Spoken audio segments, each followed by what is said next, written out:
The Krillian Dominion had never lost a war. For over 600 years, it had grown across the stars like a slow, patient fire, swallowing world after world. Some species surrendered the moment a Krillian fleet entered their system. Others tried to fight, but their fights never lasted long. The Dominion's ships were bigger, their weapons were sharper, and their soldiers did not feel fear the way most living things did. They had been bred and trained for one purpose only: conquest. The Dominion did not conquer for hatred.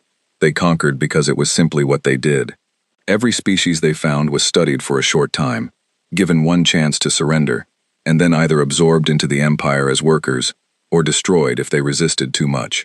It was a system that had worked for 6 centuries without a single failure. The Dominion's generals had stopped expecting real resistance a long time ago.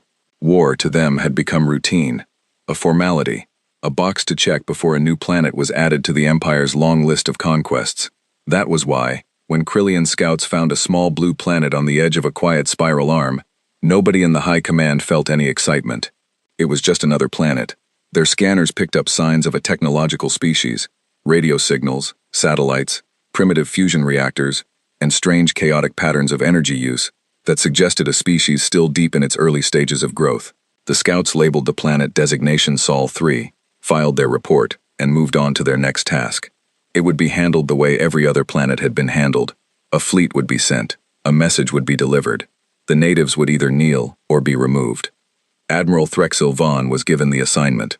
He was not one of the Dominion's most celebrated commanders, but he was reliable, and reliable was exactly what a routine invasion needed.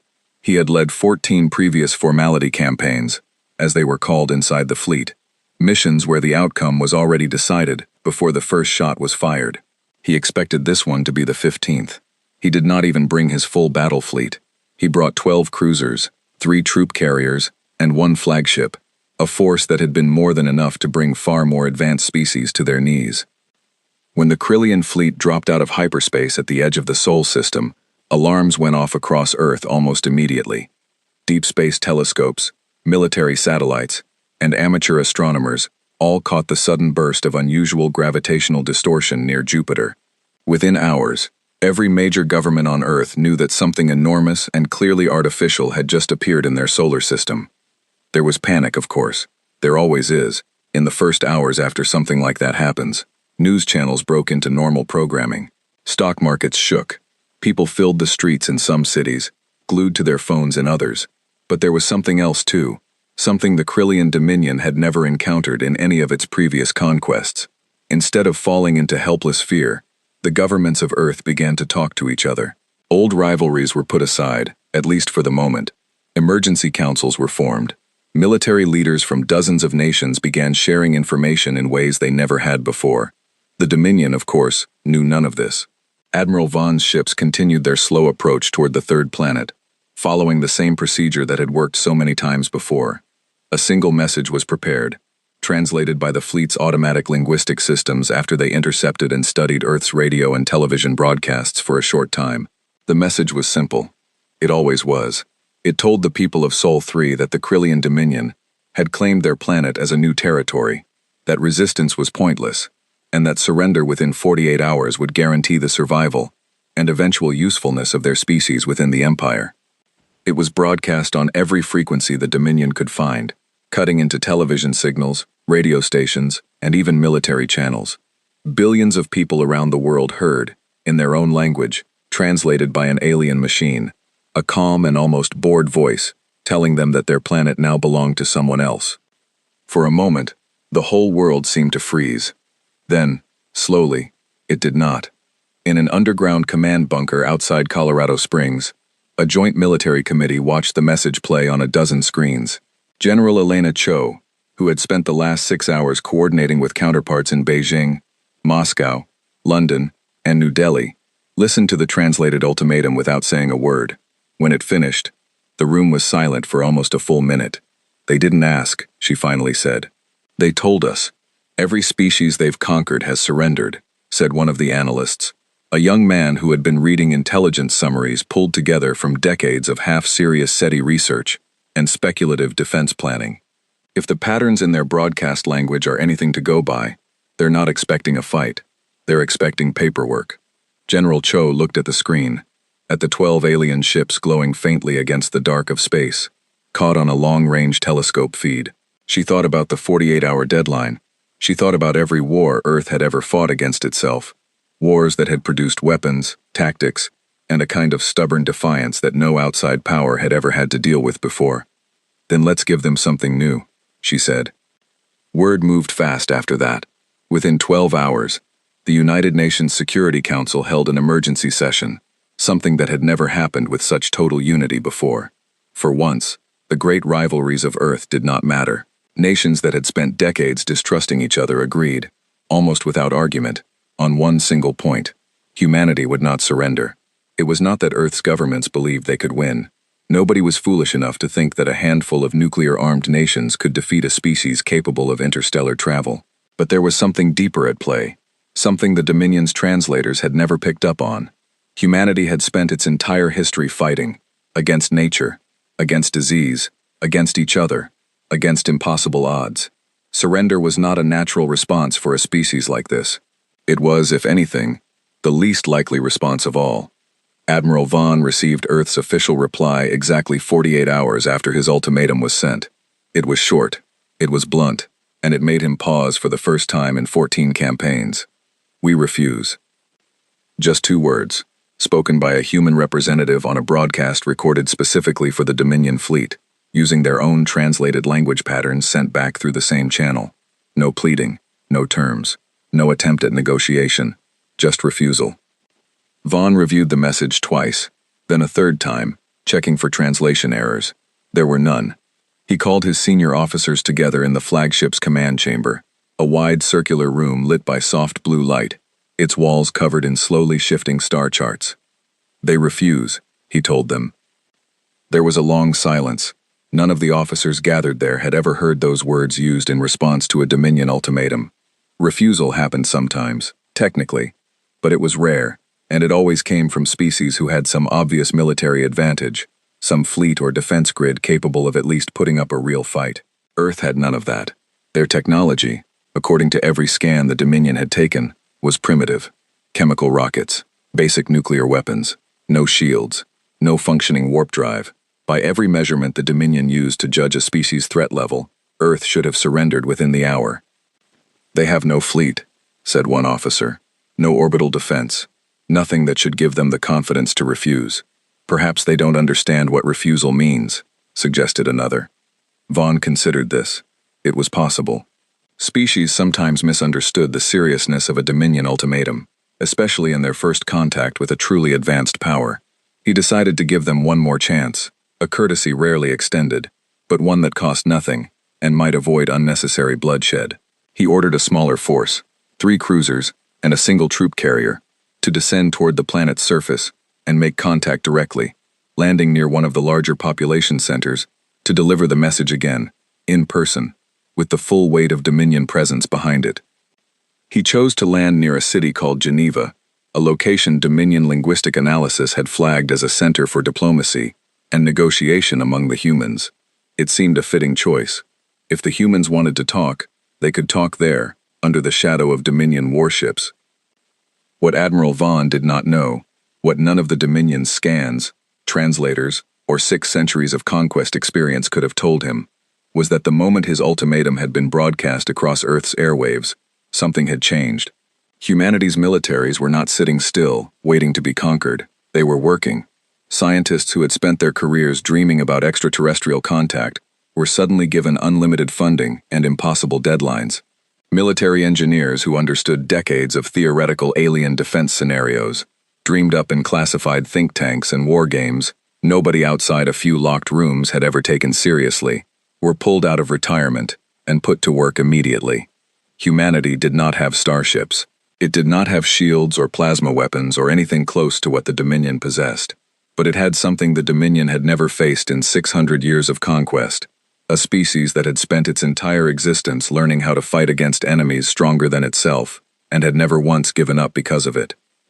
As the 3 Dominion cruisers began their descent toward Geneva, carrying Admiral Vaughn's second and final ultimatum, nobody on those ships noticed the quiet movement of anti-aircraft batteries, repositioning across the Swiss countryside. Nobody noticed the sudden, coordinated silence that fell across global air traffic control, or the careful positioning of experimental electromagnetic pulse devices that half a dozen nations had rushed to complete in the last 48 hours, working together in a way that would have seemed impossible just 1 week earlier. The Dominion had come expecting a formality. Instead, without knowing it yet, they had just made their first mistake in 600 years of unbroken conquest, a mistake that would soon prove to be the beginning of the end for everything they thought they understood about war, about strength, and about the strange, stubborn little planet they had chosen to underestimate. The cruisers continued their descent, calm and confident, exactly as they always had been. They would not stay calm for much longer. The 3 Dominion cruisers entered Earth's atmosphere without any resistance, gliding down through the clouds above Switzerland with the same calm confidence Admiral Vaughn's fleet had shown in 600 years of conquest. Their sensors detected nothing unusual. Civilian air traffic had cleared the area, which the Dominion officers assumed was simple fear, a natural response from a species about to meet its new rulers. They did not know it was actually a carefully coordinated military decision, made jointly by generals who, only a week earlier, would never have agreed to share a phone call, let alone a battle plan. The cruisers landed in a wide field just outside Geneva, their massive hulls settling onto the grass with barely a sound. Hatches opened. Krillian soldiers marched out in orderly rows, armored in dark plating, carrying weapons that could vaporize a human body in less than a second. Behind them came a diplomatic envoy, a smaller, more slender Krillian named Alice Dairn, whose job was to deliver the final terms of surrender in person, exactly as the Dominion had done on hundreds of other worlds. A group of human representatives waited to meet them, standing near a row of black vehicles at the edge of the landing field. General Elena Cho stood among them, along with diplomats from several nations and a small team of translators. To the Krillian soldiers watching through their armor's sensors, the humans looked exactly as expected. Small, physically weak, clearly frightened. Several Dominion officers later admitted they had almost felt sorry for them. Envoy Dairn approached the human delegation, moving with the practiced calm of someone who had done this many times before, on many other worlds. "You have refused the Dominion's offer," Dairn said, the words translated instantly by a small device hovering near her shoulder. "This is your final opportunity. Submit now, and your species will be preserved as a productive part of the Empire. Refuse again, and the consequences will not be gentle." General Cho did not flinch. "We already gave you our answer," she said. Dairn tilted her head slightly, an expression that might have been confusion, or perhaps mild irritation. "Then you understand what will happen next." "We understand," Cho replied, "but we're not the only ones who prepared an answer."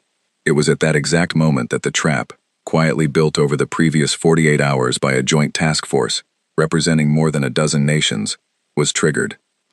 High above the landing site, an experimental electromagnetic device, built in a rushed collaboration between American, Japanese, and German engineers, based on decades of half-forgotten theoretical research into disabling advanced electronics, detonated with a silent, invisible pulse.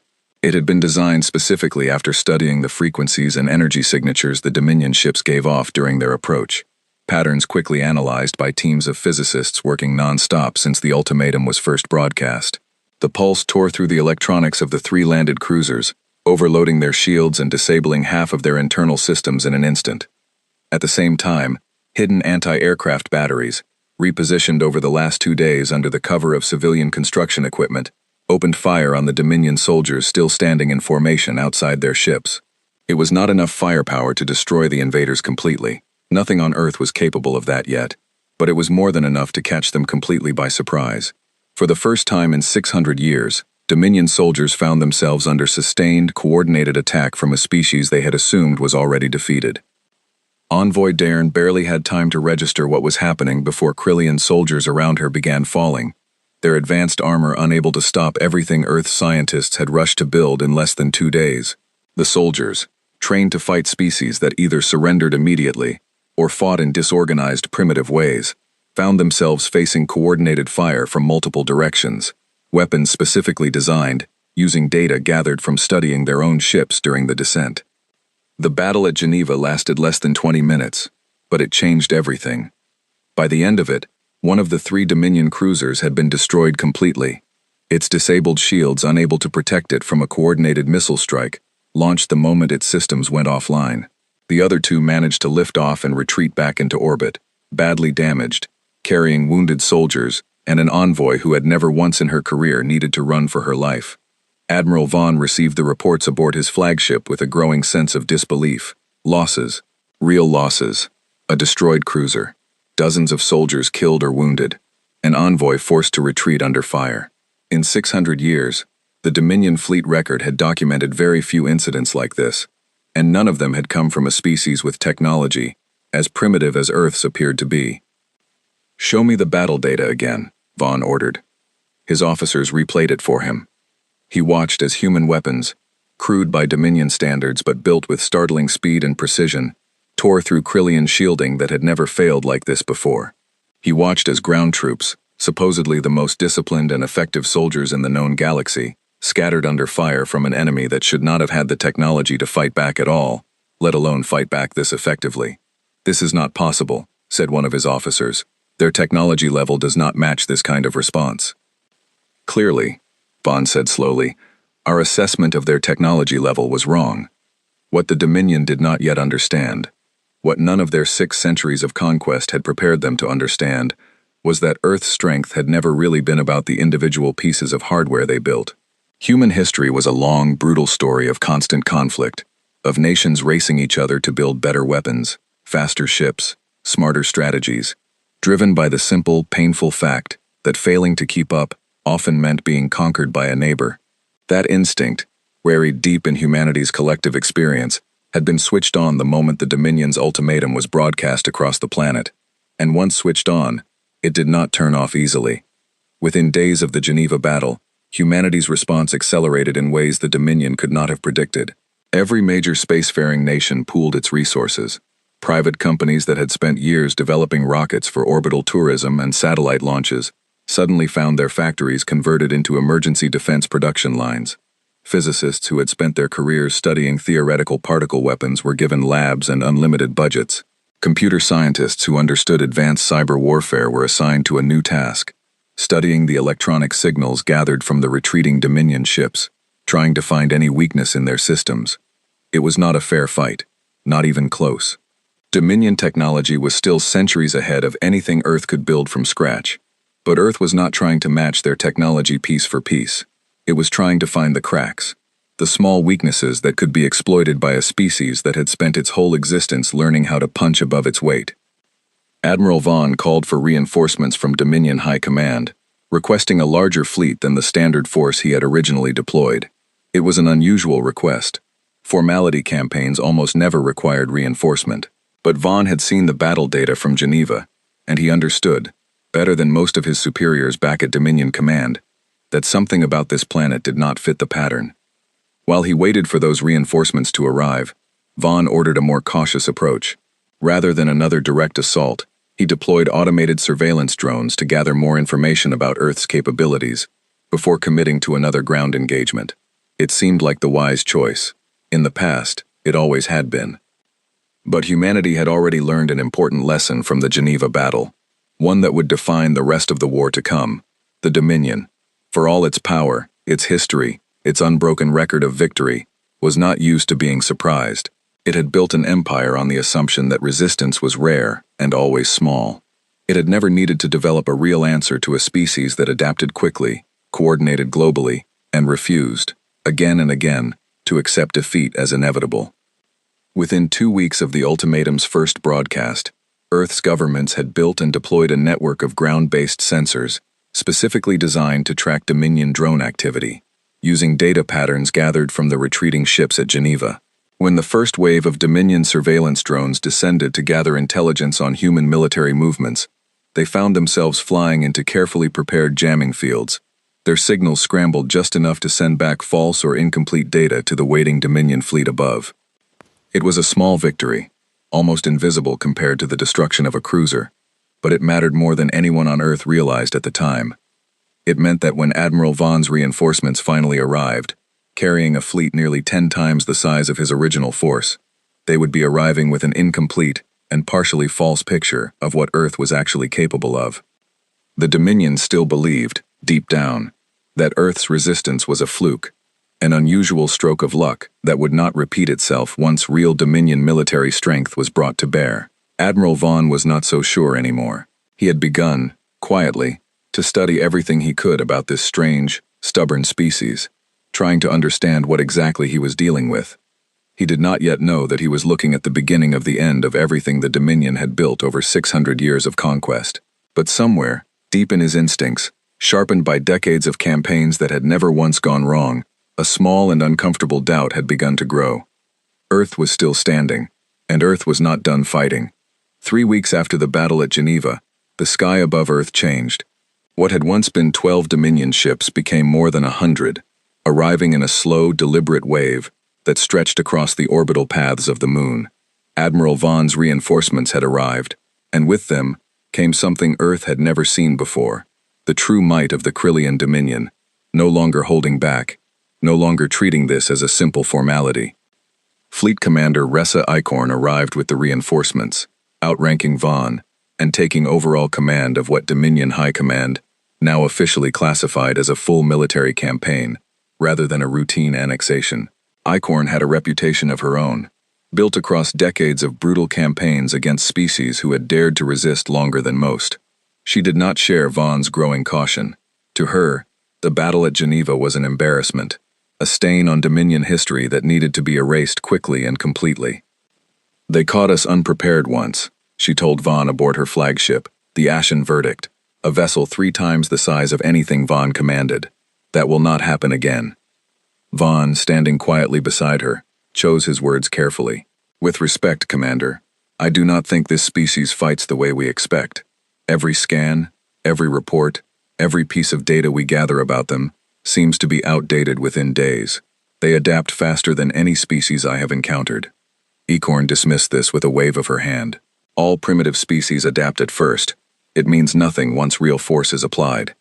She was, in a way the Dominion would come to regret, both right and terribly wrong. Real force was about to be applied. But Earth was not simply adapting anymore.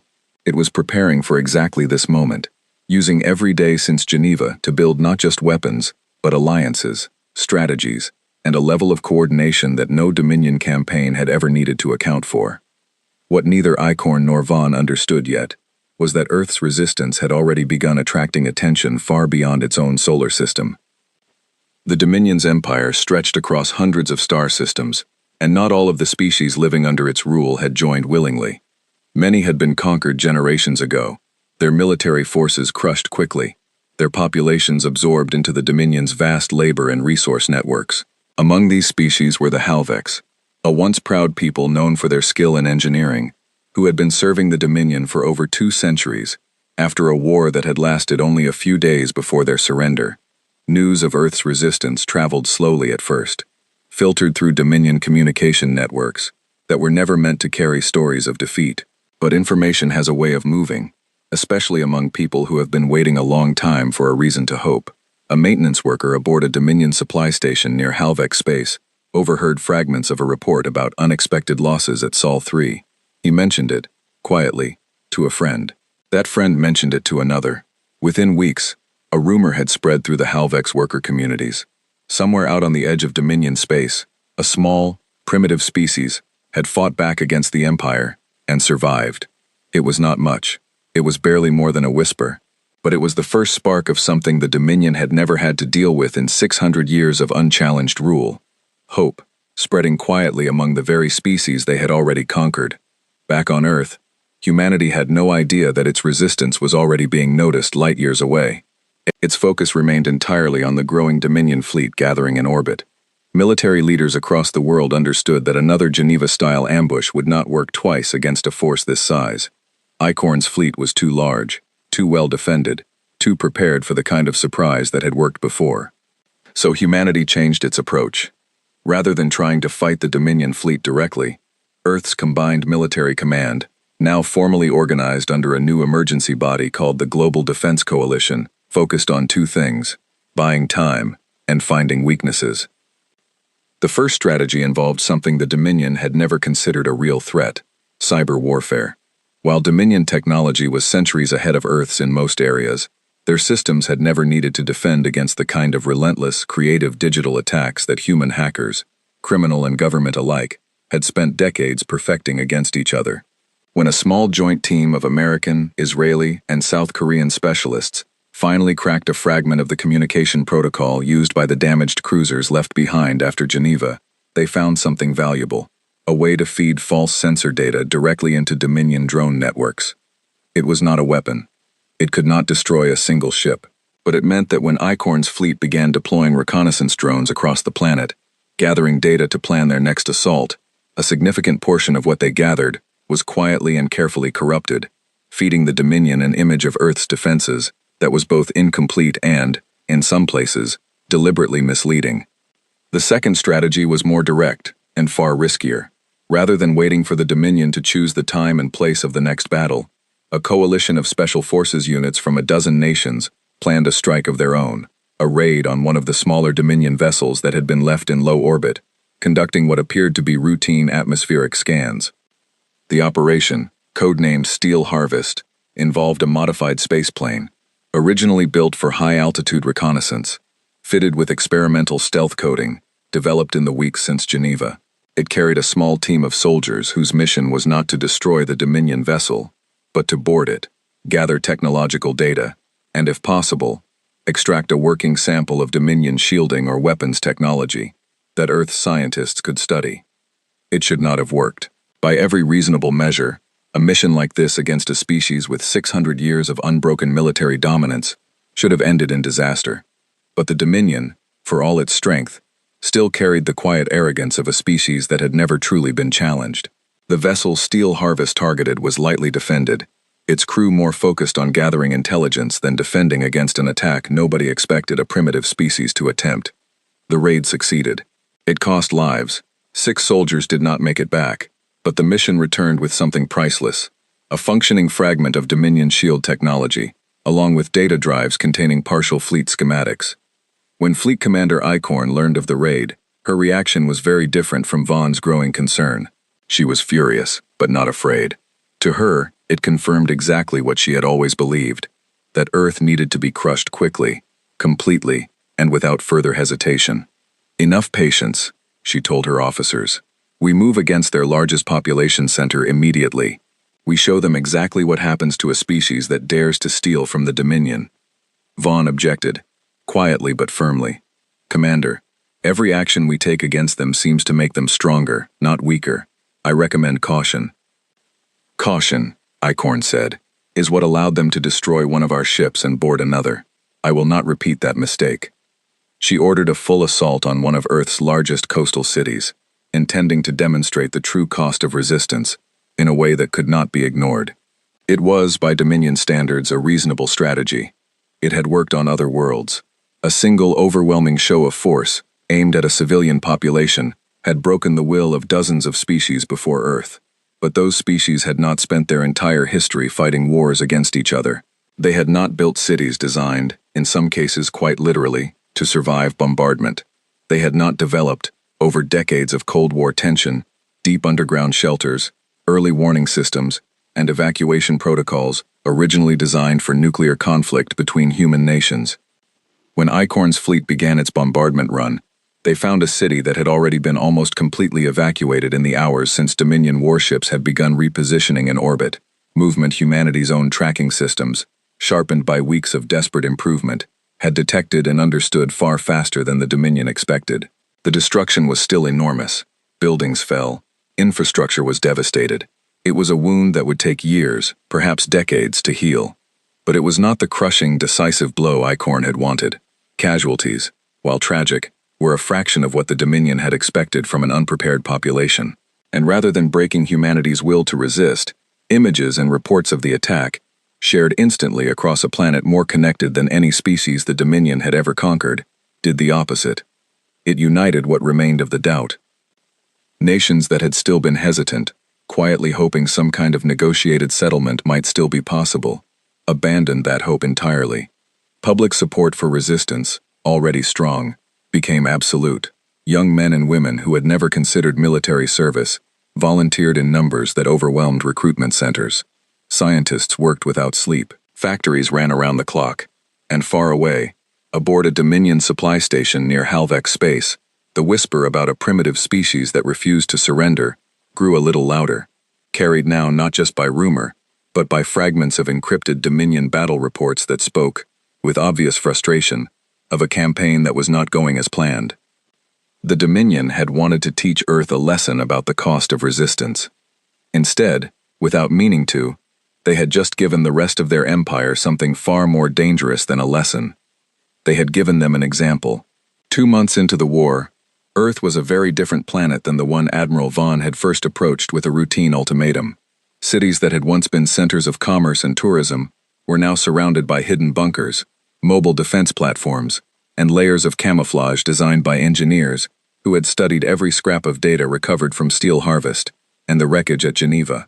Factories across dozens of nations ran without stopping, producing weapons based on reverse-engineered fragments of Dominion technology, mixed with old human designs nobody had ever expected to actually use. It was still not enough to match the Dominion ship for ship, weapon for weapon. Fleet Commander Icorn's forces remained overwhelmingly more powerful in raw military terms. But Earth had stopped trying to fight a fair fight a long time ago. It was fighting the only way it knew how, by adapting faster than its enemy could adjust. Icorn, however, was no longer fighting alone against a stubborn planet. She was fighting a growing problem within her own fleet, one she did not yet fully understand. The Dominion's military had been built, over 6 centuries, around a simple assumption: species that resisted eventually broke, and species that were conquered stayed conquered. Soldiers within the Dominion fleet were drawn from dozens of different worlds, many of them conquered generations ago, trained and equipped to fight for an empire they had never chosen, but had long ago accepted as unbeatable. That acceptance had always been the true foundation of Dominion power. Fear was useful, but true control came from something deeper. The belief, held by billions of beings across hundreds of worlds, that resistance was simply pointless. Earth was slowly, unintentionally, destroying that belief. Reports of the human resistance, filtered and censored as they moved through official Dominion channels, still managed to leak into the wider empire, carried by soldiers writing home, by workers gossiping on supply stations, by encrypted fragments traded quietly among species who had learned long ago how to pass information the Dominion did not want shared. The details grew and changed as they spread, as stories always do, but the core of it stayed the same and grew more powerful with every retelling. A small, primitive species had refused Dominion demands, fought back against overwhelming force, and was still standing. Among the Halvex, the whispered rumors from weeks earlier had grown into something much larger. Halvex engineers, forced for generations to build and maintain Dominion warships, began quietly, carefully, introducing tiny flaws into their work. Nothing large enough to be noticed immediately. A slightly weaker weld here, a processing delay there, small imperfections that would, months or years down the line, cause equipment failures the Dominion would never trace back to deliberate sabotage. It was not open rebellion. Not yet. The Halvex, like most conquered species within the Dominion, understood the price of open resistance far too well. But it was something the Dominion had never needed to worry about before.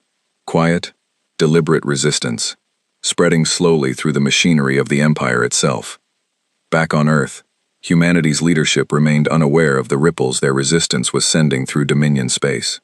Their focus stayed entirely on survival, on finding a way to turn the tide of a war that still, by every reasonable measurement, should have been unwinnable.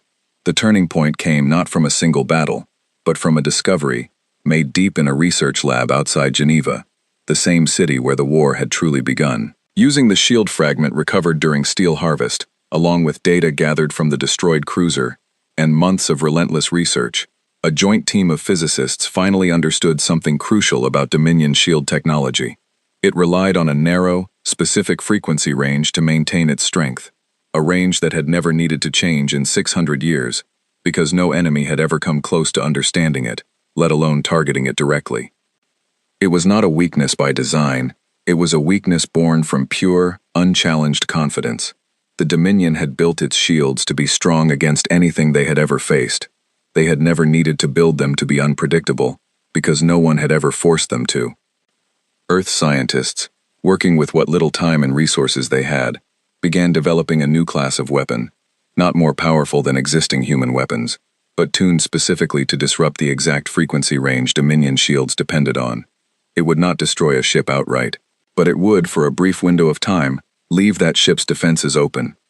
The Global Defense Coalition decided to use this discovery not for another small, defensive skirmish, but for something far more ambitious, a coordinated strike against ICORN's flagship itself, the Ashen Verdict, still holding position in high orbit as the anchor of Dominion Command. It was, by any reasonable military standard, an incredibly risky plan. Striking directly at a fleet commander's flagship was the kind of move that either ended a war quickly or ended it in complete disaster. But Earth's leadership, hardened by 2 months of war, had run out of patience for slow, defensive strategies. If they were going to fight the Dominion, they decided, they needed to make them feel real fear, the same way ICORN had tried, and failed, to make Earth feel it. The operation required perfect coordination between newly developed frequency disruption technology, a fleet of modified orbital launch vehicles, repurposed from civilian space programs, and a diversionary assault meant to draw Dominion attention away from the true target until the last possible moment. It began at night, using the rotation of the Earth itself as cover. Diversionary strikes hit several smaller Dominion vessels stationed near the Pacific, drawing exactly the kind of aggressive, overconfident response ICORN was known for. As she redirected attention and resources toward crushing what she believed was humanity's main offensive, the real strike force, carrying the newly developed frequency disruption devices, launched directly toward the Ashen Verdict under cover of the chaos. For the first time since the war began, Dominion sensors failed to notice a coordinated human attack until it was already underway. The frequency disruption devices detonated in a tight formation around the flagship, and for nearly 90 seconds, the Ashen Verdict's shields flickered and failed completely. It was not enough time to destroy the ship. Its hull was simply too strong, too heavily reinforced for anything Earth currently possessed.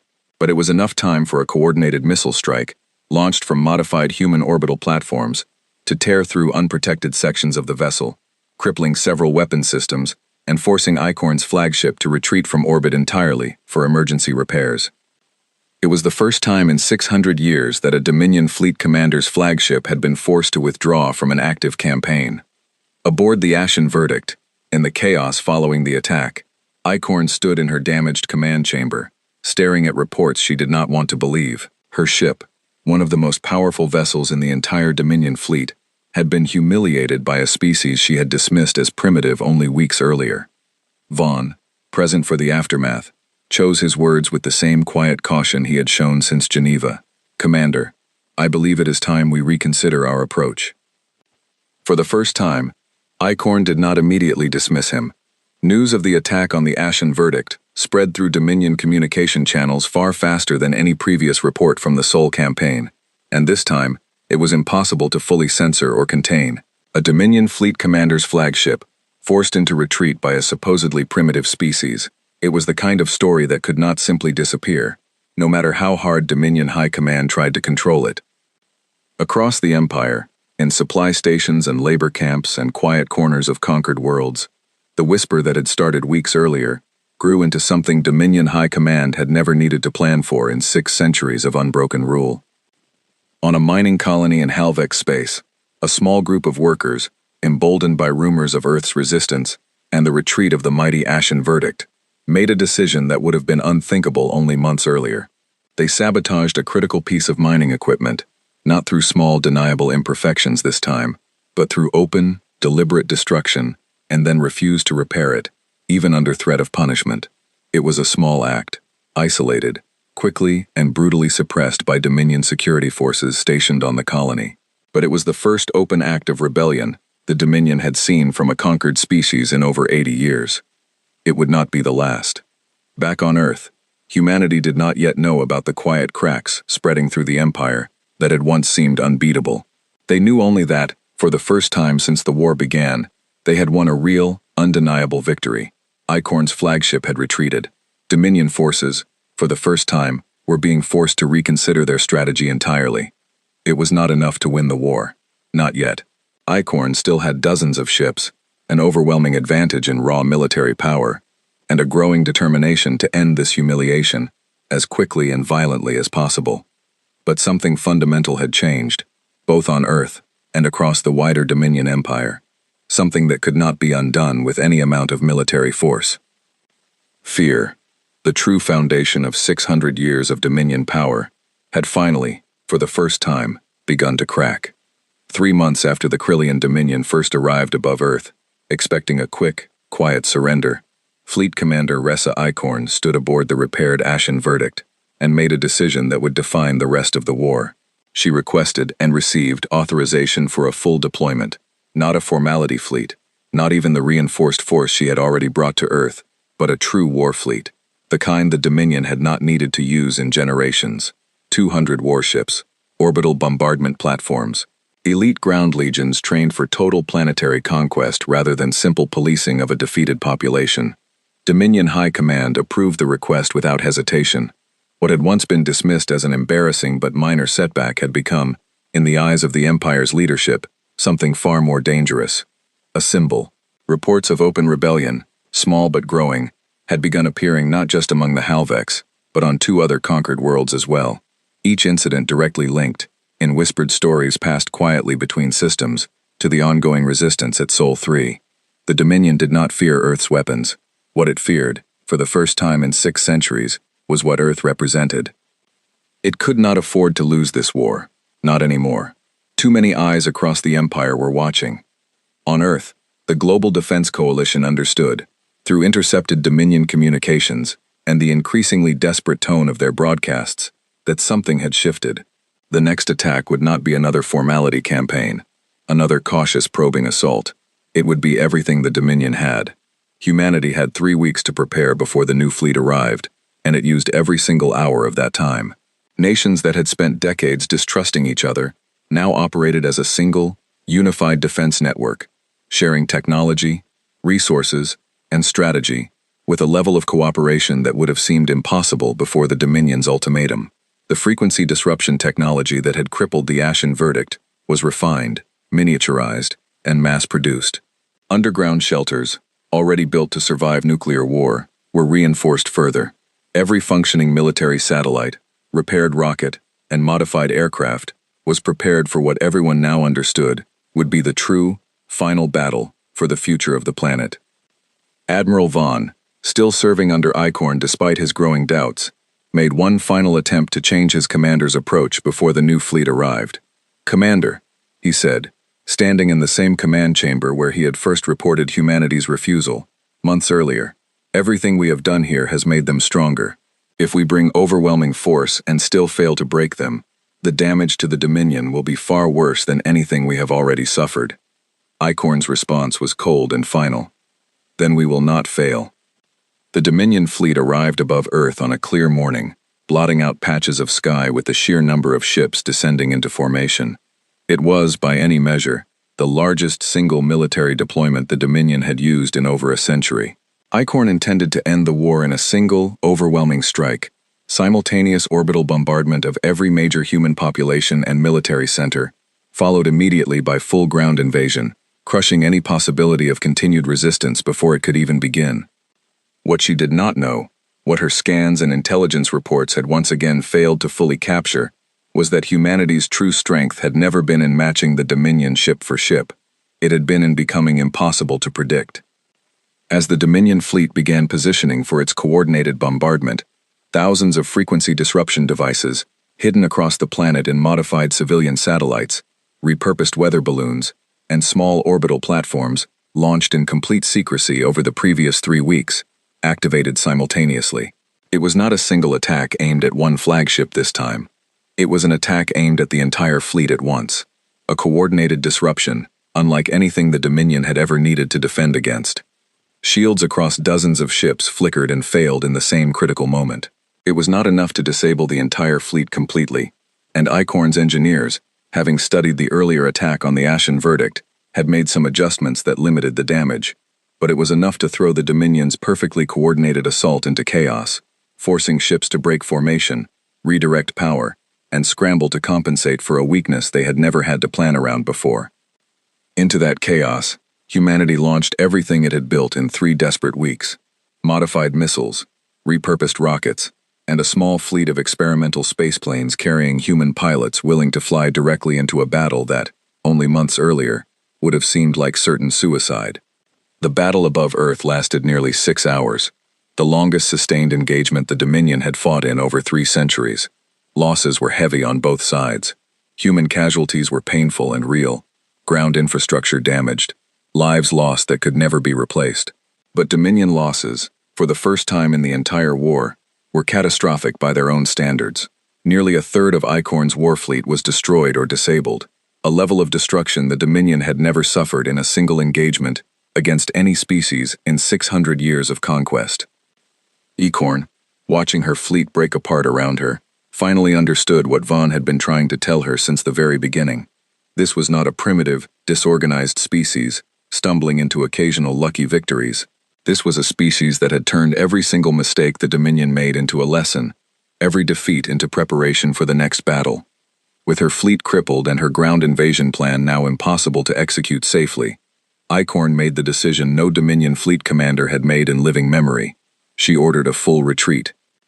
The remaining Dominion ships withdrew from Earth's orbit, leaving behind wreckage, damaged vessels too slow to escape, and a silence that, for a brief moment, humanity almost could not believe was real. News of the retreat reached Dominion space far faster than any previous report from the Sol campaign. This time, there was no controlling it, no censoring it into something smaller and less significant. A full Dominion war fleet, sent specifically to crush a single planet's resistance once and for all, had been forced into retreat, its numbers cut by nearly a third in a single battle. The whisper that had started months earlier, in quiet corners of conquered worlds, became something the Dominion could no longer ignore. On the Halvex mining colony, where a small act of sabotage had once been quickly and brutally suppressed, workers rose up in a coordinated uprising, seizing control of critical infrastructure and holding it for nearly 2 full days before Dominion security forces regained control. It was crushed, eventually, but at a cost the Dominion had not expected to pay, and it was not the only uprising. 2 other worlds, inspired by stories of a planet that had refused to kneel and somehow survived, saw their own small acts of resistance grow louder and bolder in the weeks that followed. The Dominion, an empire built on 600 years of unbroken military dominance, and the quiet, unspoken belief among billions of conquered beings that resistance was pointless, found that belief crumbling faster than any single battle could have caused. Fear had always been their true weapon, and fear, once broken, could not simply be repaired with more warships. Back on Earth, the war was not fully over. Smaller skirmishes continued for months, as Dominion remnants regrouped and probed for weaknesses, and the Global Defense Coalition remained on constant alert, unwilling to trust that the empire that had once threatened total conquest would simply walk away. But the Great Invasion, the one meant to end humanity's resistance once and for all, had failed completely. General Elena Cho, standing in the same underground command bunker where she had first watched the Dominion's original ultimatum play across a dozen screens, addressed a room now filled not just with American officers, but with representatives from nearly every major nation on Earth, united in a way the planet had never truly managed before. "They came here expecting a formality," she said. "They leave us a united world, and they've made an enemy that will not stop growing stronger." Far away, in the quiet, uncertain corners of Dominion space, among species who had spent generations believing resistance was impossible, a new kind of hope had already taken root, one that no fleet, no matter how large, could easily crush again. The Krillian Dominion had built an empire on the belief that no one could stand against them. They had attacked Earth expecting nothing more than another quiet, easy conquest. Instead, without ever fully understanding how or why, they had woken something that 600 years of unbroken victory had never prepared them for. A species that did not know how to stay defeated, and an empire of conquered worlds that, for the first time in living memory, had finally seen proof that the Dominion could bleed. The war for Earth was not truly finished, but the age of the Dominion's absolute, unquestioned power had already, quietly and permanently, come to an end.